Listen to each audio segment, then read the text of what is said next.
Again, my name is Trent. It's an honor to be with you today. Today, we're going to highlight just an incredible couple of months that we got to celebrate together through June and July. And I'll tell you just on the front end, okay, just unapologetically, one of the areas that as a church family, we want to win every single time, it is within what we call the Next Generation Ministries. And to kind of define that for you, Next Gen for us is that umbrella that goes from birth all the way through high school. Really, like if you're in diapers to like driving, like that's kind of the next gen umbrella there. And so many of you have kids and students in those departments, in those age groups. Some of you are like, man, I'm past those days. Like, you made it, congratulations. Some of you are like me, you're in the thick of it and have like 3 preschoolers and you're like, whoo, man.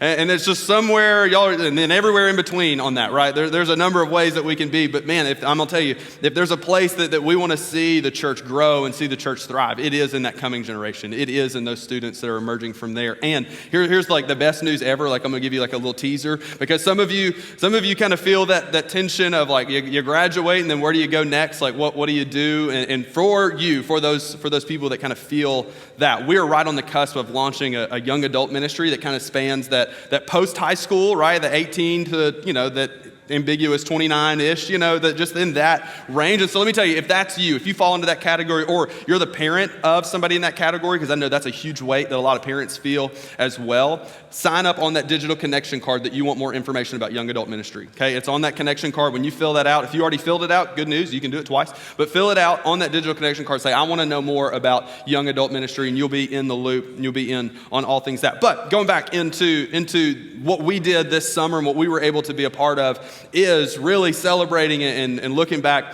at incredible camp experiences and mission experiences through our summers. And I know many of you, if we kind of polled the room, you have stories that you remember from your faith that were formative of those days as you were a kid, that going to camp, retreats, mission experiences, that there's something about them that is life-changing, and it kind of realigns your heart, it realigns your focus. And so today, we want to do that, but I want to do that in the form of kind of interview. I want you guys to see kind of behind the curtain, if you will, on some people that I know you're going to know and recognize, but I want you to hear a little bit of their story and why camp matters to them. And so I want to invite out 3 people again that you know, Miss Bethany Billingsley, Mr. Josh Wagner, and Miss Savannah Rogers. If you will, give them a nice warm welcome as they make their way out here to the stage with us.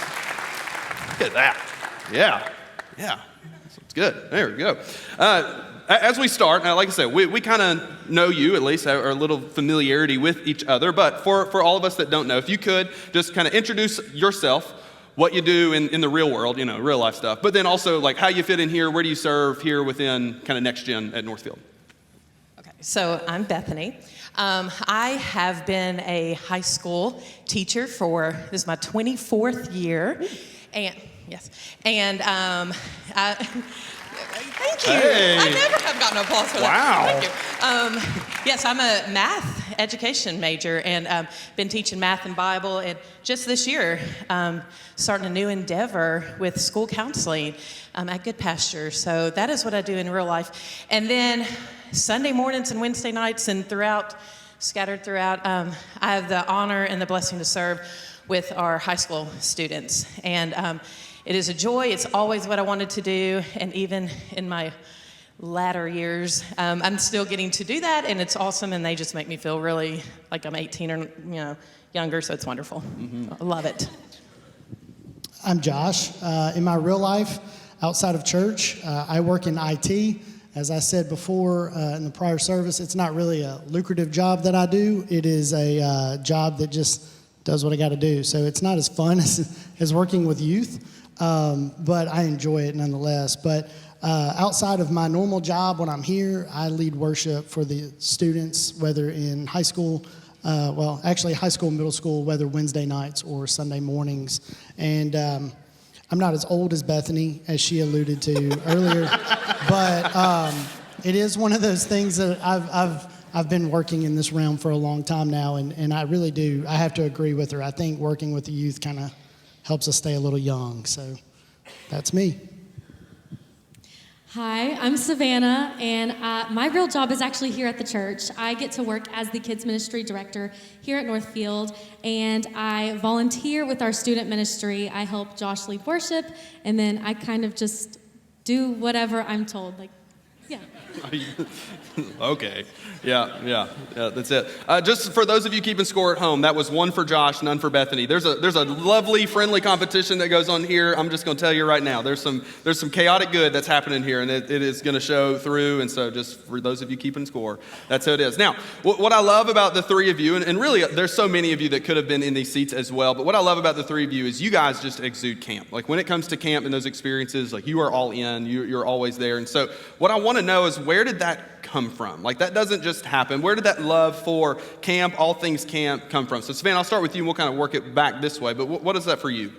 Yeah, so I'd say my love of camp just stems from being at camp every single year. I attended kindergarten through 12th grade as a camper, and then as soon as I was too old to be a camper, I became a counselor, and now I get to be the director of camps, and so that is crazy that I have that responsibility. It's just so fun. I'd say that's where my love of camp came from. I went to Valley View every single year as a kid, and that's actually where we take our kindergarten through 5th graders now. So it's really special getting to see them live out the same memories I had as a camper. It's just really sweet. I actually attributed it to the same thing. Like parents live through their children, and so I feel like I'm living through my little children as they make memories at Valley View, and it's so fun. But I have 2 memories that really stick out to me from my time at Valley View as a camper. I don't know why one of them is a core memory for me, but when I was younger, we played mud volleyball, and that was just the best thing ever for little 7-year-old Savannah. And it would be like kindergarten through 12th graders. We're all playing mud volleyball, and then after, you can assume we're all covered in mud, right? You want to go take a shower? Well, we weren't allowed to because, pipes, plumbing, draining, all that good stuff. So instead, the whole camp, K through 12th, we would wade in the creek or in the lake, aka the pond. It was just so fun having all of us, doing backstrokes in the creek. It was great. Is that a swimming term? Yeah, Sorry. sure. Backward swim, on your back. Yeah, okay. Just swim backwards. Yeah. So that's one of my memories. I don't know why that is just a core memory for me. But then another one is a little bit more sweet, I guess. But as a camper, one day it was raining and it was stormy. It was really dark and dreary. And as a director of camps, that's like my worst nightmare because you have to pull an audible, you have to figure it out, whatever. But as a camper, it was cool. We get into the mess hall at night, and we're about to go into our worship and lesson time. And I kid you not, as soon as we started worship, the clouds parted. There was the most beautiful sunset. There was a rainbow. It was just amazing. And it just shows you the power of God. I say the power of Valley View because it is a special place. So, yeah, that's where my love of camp came from. Yep, awesome. Josh, what about you? So my love for camp really kind of came much like both of these ladies will have spoken to or will speak to, but I started attending overnight camps with our church that I attended for 25 years of my life. I'd gone to this church. So at the age of 5, I started attending overnight camps. And from about 5 to 8, we actually went to a camp, or our own camp, in Fall Creek Falls. So if any of you are familiar with Fall Creek Falls, as you come into the park, there's what I like to call a no-tell motel that's on the left. There's like a little market and then just like a motel. There used to be a pool, there's just not anymore. Matter of fact, side note, anytime my wife and I go to Fall Creek Falls with the kids, I always make sure I point it out. And I'm like, that's where we stayed. Don't look at it, but it's great. But there were like 80 to 100 kids, 20 plus adults. We stayed in a motel. So think about it. Like we had no mess hall, we had no auditorium, we had no room to really go to have a worship service. Yet we had every aspect of worship, every aspect of teaching, every aspect of togetherness. And what we did is we put tents up. We had tents outside. We ate in the rain under a tent. We had worship under a tent in the rain or the heat or whatever. But it was amazing. And we had camp adults or adults that went to camp as counselors and all these things that really just kind of poured into us. And they cooked our meals. They cleaned our dishes. Side note, we did not have a mess hall. All the dishes, I'm 41, I think this is a little weird now, all the dishes were washed in a bathtub in one of the rooms. But they were clean, and I'm alive, and that's the way that goes. I survived camp from 5 to 8 in that area, so I love camp. But going on further, we went to a place called Camp Chickasaw years later, and it is so much what many of you have experienced at Valley View. It's out in the quote unquote woods. We've got fishing and hiking and boating and rifles and all that kind of stuff. And so for me, it just poured into my life. It made everything flow together. And I've served in camps, whether attending or counselor or creating or anything, as long as I can remember now. It's incredible. But Bethany, I know you have similar sentiments just in that legacy of camp. So what about you? So it was the summer of 1982, and I was born that year. y'all, okay, it's coming. Here we go. Thank you very much. I was only 5, so calm down. Anyway, in 1982, my parents dropped me off. I was 5, dropped me off at camp at Valley View, and I have spent every summer there except one. How many have you missed? I think I've missed 2 summers. So if you're keeping score. So in that one summer, by the way, the one summer I did miss, I had just had a child in June, and that was when camp was. No excuses. Anyway, I got the story. Anyway, and I just grew up at Valley View as a camper and loved it. My dad was at Valley View in the 50s, and so it's just a family affair for us. And then as my freshman year of high school, I was asked to be a counselor, and we spent 6 weeks in the summer at camp and got a small amount of pay, but it was so much fun in the relationships with those people. Some of them are sitting in this room today that we got to spend those summers with. And then I got to direct camps at Valley View and then just get to volunteer. And so it's just been really a part of who I am. I think the stories for me, there's so many. You can't just pick one, but it's just, as we have been talking, it's more about, even at the age of 46 to 47, I don't know how I am. Anyway, however old I am, to be able to get away. It's like every year I look forward, whether it's at the beach with the high schoolers or with the middle schoolers at Valley View, I look forward to that time. And it's important to disconnect and to get away a little bit. And I remember one of the core memories as a young person at Valley View Camp is we would stand around the flagpole every night before we were dismissed to our cabins. We'd hold hands, we would sing songs. And I looked up, and every night you would just see the stars. I even, for some reason, remember the placement. I'm not an astrologist, but I remember the placement of the Big Dipper and things like that. And I hadn't thought about that for years until about 8 years ago or so. I had gone back to the flagpoles by myself after all the kids were in bed, and I just needed a moment. You need those times. And I was just looking up, and I was like, oh my goodness, there it is. There is, obviously the stars are still in the same place, but even out of all the years I'd experienced in my life, I was like, there's consistency, and there's consistency with our God. And it just reminds me, and every year I go back, I take a moment. This year it was 2:00 in the morning. I got out of my bed, went down to the flagpoles and just sat and just talked to God. And it refocuses you, and it just gets you, sort of gets me ready for my whole year, And so just those memories of just being, I love being outside, I love being in nature, and it just presents that opportunity to do that. So it's changed me as a person. And you said it was 6 weeks that you would do counseling? Yes. So just keep in mind, next time Savannah asks you to serve at camp, it could be so much worse. Because it's only 2 weeks. That's it. That's all we need, right? That's it. Yeah. So much better. Yeah. No. From that, one of the things that we've learned, that I've experienced, and probably you as well, is the setting of camp is fantastic, and just being able to have that retreat moment, that intimate moment. But what we realize is there are people that make that happen. There are people behind all of those experiences that are kind of driving that and shaping that. And whether as a kid you realize that or not, you kind of learn that. So I want to know, who are those people for each of you? But who are those people that, Bethany, we'll start there and go all the way back.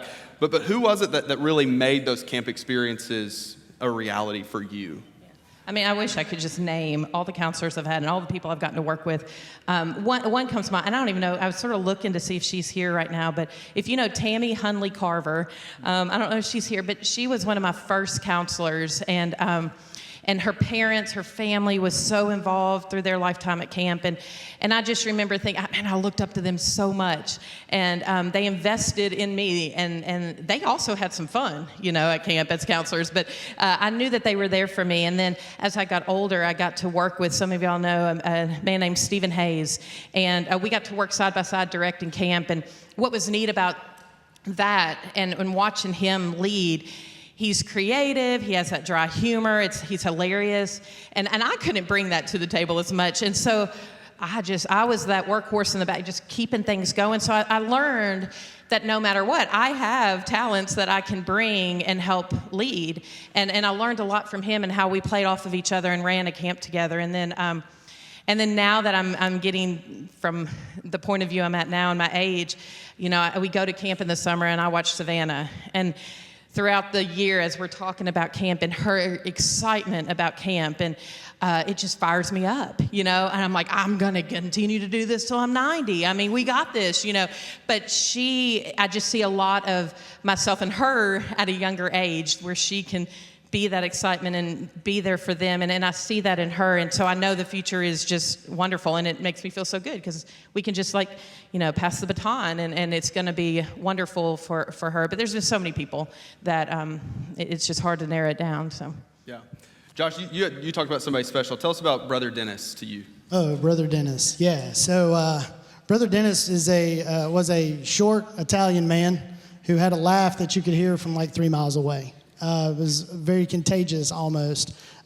He was good friends with my family growing up. And Brother Dennis ended up being my counselor from the time I was 5 until I was about 12, from the no-tell motel all the way up to Camp Chickasaw that we were at. And Brother Dennis just was selfless. He poured into each and every one of us when he didn't have to. And one of the things that I remember is at Camp Chickasaw, the boys' cabins were right on this lake. And so all of us guys would get up. And we were like 9, 10, 11, and 12. So all those years, we would sneak out at 1 a.m. And we all kind of knew around that time that's what we were going to do. So we laid there, we got up, and we went fishing. So we would go stand out there, go fishing, water moccasins everywhere. We didn't care. We just had a flashlight and a fishing pole, and we loved it. And we thought we were so cool because we got away with this for so many years of just, this is what we're going to do. Come to find out, it was later when I got into high school or so that Brother Dennis told me, he's like, look, I knew you guys were fishing. Like the whole time, I was awake. I was watching you. I was making sure you were okay. And really kind of going forward, that's what these counselors do. That's what we as counselors do. We, from behind, from the distance, we watch these kids.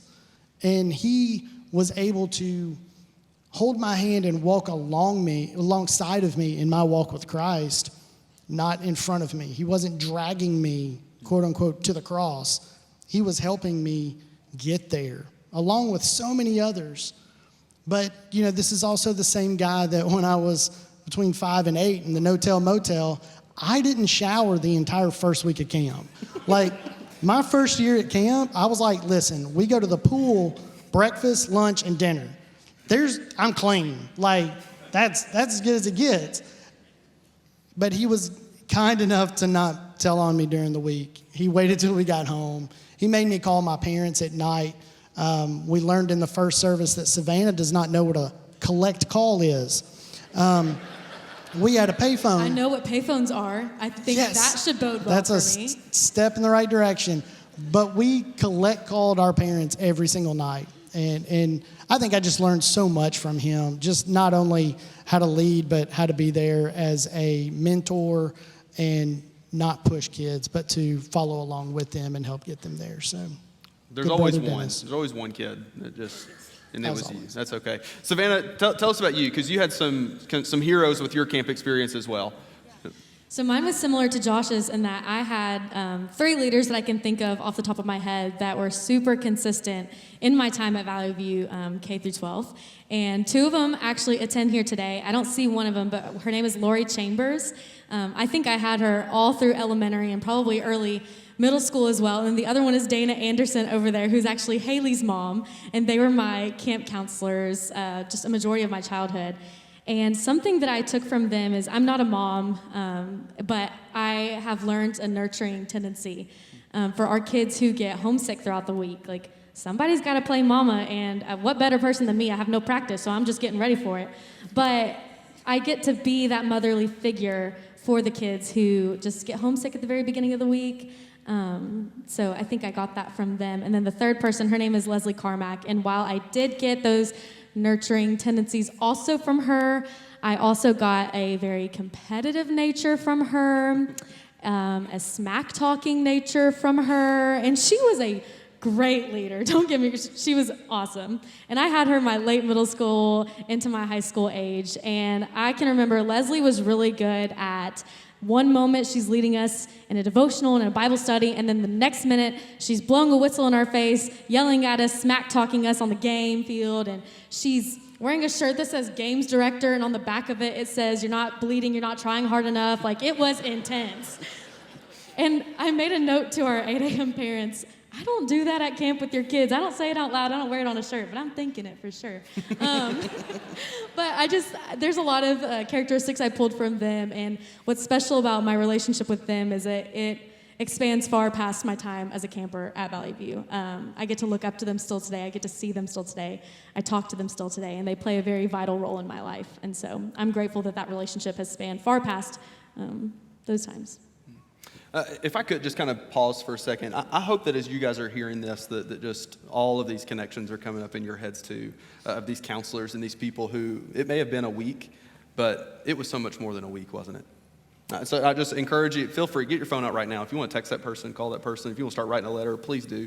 Because again, the abilities that you have when you jump into somebody's life as a counselor for a week, it's so much more than that. So sidebar two, if you were a counselor or you were a chaperone at ASP, if you were a group leader at VBS just this last summer, if you will, can you just get on your feet for a second? If you just around, I know you're here. I know you're around. I see you. I see your faces.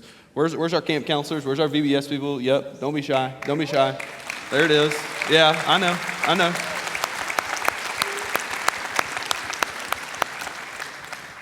Thank you is not enough.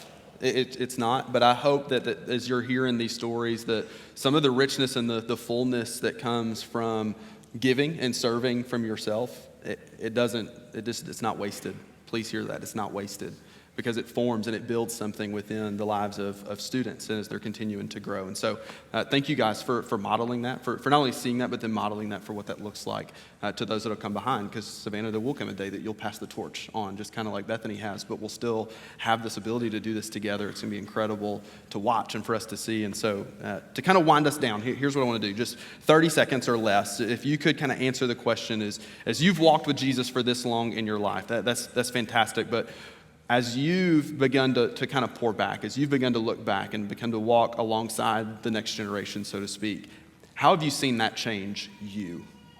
So we'll start with Savannah, and then we'll work back this way. If I tell you one time, I'll tell you a million times. I was a weird kid that grew up into a real weird adult, and I think that really goes well for me, because my time I spent as a camper, I loved it. My time I spent as a counselor, I loved it. And now I get to serve on staff here at NorthField. It started off in a volunteer position, and they kept on asking me to come back, and now I work full time, and it's just such a blessing. And so now I get to curate those memories and those relationships and really foster growth within our kids ministry and our student ministry. So I think camp really did that for me. Yeah. First off, I've never even answered the phone in less than 30 seconds. So this is very true. Camp, serving in camp, serving alongside these kids, I don't think anybody can truly articulate the way that it changes your life.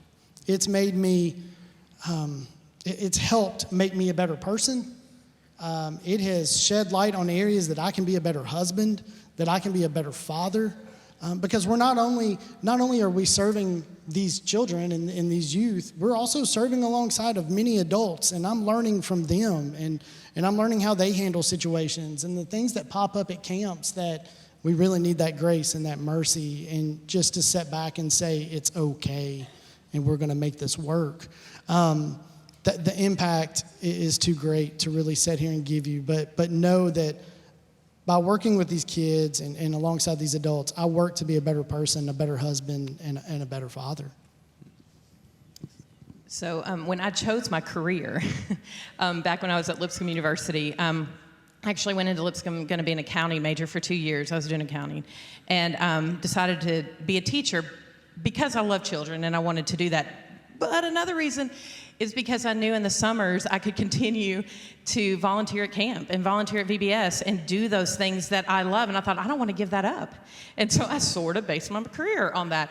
And so it's always been something I love to do because it is so fulfilling.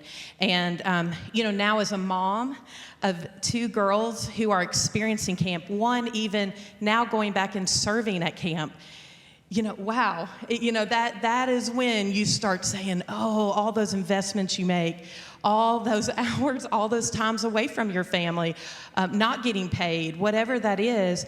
And then you start seeing those people you love and those people you've grown to love worshiping, leading, growing, experiencing what you got to experience in a really tough world that we live in right now, where it's really hard to get those experiences in the world that our kids live in right now. And so to come full circle and see my children getting to 30 seconds. Just be quiet. And we're fine. And anyway, this is good stuff. And so anyway, it's continuing to allow me to just grow. And like Matthew 18 says, like, be like one of the kids, like be like one of those children. And that's what you get to do.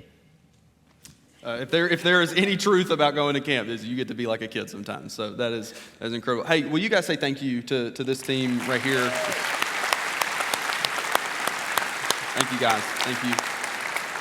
Hey, we got a short, just kind of recap video that highlights this summer. Y'all check this out.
Did you see it? Did you see it? Look. All of the experiences, all of the memories, all of the fun, they build to something. And while 30 years from now, I hope that our students and our kids, they have memories from camp and they have friendships from camp and they have men and women who stand beside them the day of their wedding, when they're marrying their spouse. Like I long for the memories and the connections and the stories that exist in all of that. But all of those memories, they led to that firm foundation that we talked about, of being able to say yes in a world that just drives them away, of being able to say yes to planting their flag and being who they are, not in view of who they want to be, but in view of who God is and how they see themselves through that lens. That's what we have the opportunity to do. So my question is really kind of twofold. One, I hope that you're going to start counting down with us to summer 2024. Just in about a month, you're going to start seeing some details around next summer. And so I hope that you're going to get excited about that. I hope that you're going to volunteer for that. But my question to you today is, what are you going to do now that leads up to 2024? What are you going to do now? What does it look like for you to get in the game, so to speak, when it comes to the next generation? How do you want to jump in and get involved? Because I want for you to experience that richness and that fullness that comes with seeing somebody say yes to Jesus and knowing not because of you, but because of your influence and because you just get to shine that mirror on, like, I am not the light, but I'm the one that reflects that sun into this world. That's what you have that opportunity to do. And so let me tell you, if you want to serve with an elementary age, in that age group, there's some students that need buddies, and they need you. And so what does that look like to say, hey, I can do that? I can be a buddy for a student in elementary school. What does it look like for you to say, hey, I want to jump in the 5-year-old class? Because there's a need right now at this service in our 5-year-old class. And so what does that look like for you to say, I can hang out with some 5-year-olds and begin to influence them and maybe even walk with them through day camp for the first time next summer? What does it look like for you to walk into the mess of a high school student? Because let me tell you right now, there's a need to be a kind of a table host for our roundtables for our high school students. What does it look like for you to say yes to jumping in, to being a part of what's going on in the high school department? Maybe in this next service, what does it look like to help in the preteen ministry? To see in that 4th and 5th grade world, to see in that phase of life where habits are formed for life, what does it look like to leverage your influence to help lead and guide a 4th and a 5th grader as you walk with them through life? Guys, I hope that you've been encouraged, that you've been inspired, but realizing the incredible opportunity that we have because of what has been poured into us. So let me pray for you, and then I have a couple of announcements and we'll go. Father, thank you again for this morning. Thank you for the reminder that the places that we are, the places we find ourselves, we didn't get here alone. But Father, there's so many that we stand on their shoulders, and it's realizing that none of that was possible without you. And so, Father, thank you for the formative experiences. Thank you for the ways that you've led us, the ways that you guide us. God, thank you for the doors that close and the doors that open, that God, that we see right now. It is your grace and it is your mercy that's working in and through our lives. God, it's an incredible, incredible story. And God, I pray that we're people that don't hold on to that for ourselves, but we look for ways to empty that out into the next generation. Father, we love you, and it's in Jesus' name that we pray. Amen. Hey, we look forward to seeing you back here tonight for the She event, and if not, we'll see you next week. Peace.